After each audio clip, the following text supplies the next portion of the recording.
Merhaba değerli bakım verenler. Evde bakım verdiğiniz hastaların sıklıkla yaşadığı sorunlardan birisi de öksürüktür. Öksürük bazen beraberinde solunum sıkıntısıyla da görülebilir. Öksürük aslında solunum yollarının kendini korumak için geliştirdiği bir mekanizmadır. Hastanızda öksürük görüldüğünde bu öksürüğün kuru öksürük ya da balgamlı öksürük olup olmadığını ayırt etmek önemlidir. Bunun için öncelikle bir hekim muayenesi gerekir. Öksürük kuru öksürükse ve ısrarcıysa hastamızı rahatsız edebilir. Bunun için hastamıza günlük 2-3 litre sıvı vermek önemlidir. Verdiğimiz sıvıların ılık olması, balgam varsa balgamı çıkartmakta ve solunum yollarını rahatlatmakta faydalı olur. Sıvı verirken günlük 2-3 litre ortalama dedim. Bunun hastanın kalp problemleri ya da başka problemleri varsa gene doktorumuza danışarak devam ettirmemiz gerekir. Sıvıların çeşitli olarak da ılık çorba, ılık çay, bitki çaylarından zencefil, nane çayı gibi çayları kullanabilirsiniz. Ama bitki çaylarını kullanırken şunu unutmayalım. Bitkilerin ilaçlarla etkileşimleri olabilir. Bu yüzden kullandığımız çay türünden günde 2-3 bardaktan fazla kullanmayalım.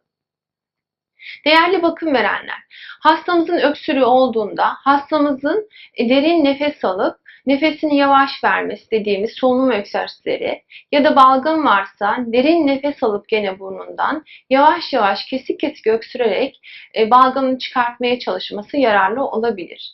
Ayrıca hastamızın sırtına öksürürken taputman dediğimiz avucumuzun içiyle hafif masaj yapmak, hafif bası uygulamak da balgamın rahatça koparak çıkmasına yardımcı olabilir. Yine hastamızın öksürüğünü rahatlatmak için ısrarlı öksürüklerde ilaç kullanabiliriz. Bu ilaçlarda da yine önerilere uygun şekilde kullanmakta fayda var. Yine hastalarımızın balgamını rahatlatabilmek için kullandığımız ilaçlar da var. Bunlar da özellikle nebül tarzı dediğimiz makine yardımıyla kullandığınız ilaçları tek tek kullanmak, birbiriyle karıştırmadan kullanmak ve 5 dakika arayla kullanmak gerekmektedir. Yine sigara içilmemesi ya da hastanın kendisinin sigara içmemesi öksürük şikayetlerini azaltır. Bir diğer sıkıntımız solunum sıkıntısı. Solunum sıkıntısı hastanın yaşam kalitesini olumsuz etkileyen sıkıntılardan bir tanesidir. Solunum sıkıntısını gidermek için hastaya uygun pozisyon vermek önemlidir. Uygun pozisyon nedir? Hastaya oturur pozisyon vermek, yarı oturur pozisyon vermek ya da başını öne doğru eğdirerek oturtmak ya da sandalyede oturtmak gibi pozisyonlar hastanın solunum sıkıntısını rahatlatabilir. Bir de hastanızı diyafram solunumu aldırmak solunumu rahatlatabilir ve bu solunum kaslarının daha aktif olmasına yardımcı olur.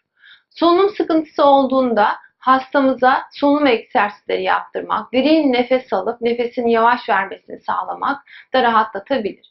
Yine solunum sıkıntısının nedeni altta yatan bir kronik hastalığa bağlıysa, örneğin astım gibi hastalığa bağlıysa burada da önerilen ilaçları önerilen dozlarda kullanmak çok önemlidir. Yine solunum sıkıntısında hastanın odasının temizliği, havalandırılması çok önemli. Öksürükte de söylediğimiz gibi sigara içmemek solunum sıkıntısının rahatlatılması için önemlidir. Solunum sıkıntısı ile ilgili bir diğer nokta hastanın şikayetleri ciddi anlamda arttığında oksijen tedavisine ihtiyacı varsa bunu başlamak ya da acil hastaneye gitmek gerektiğini unutmayalım.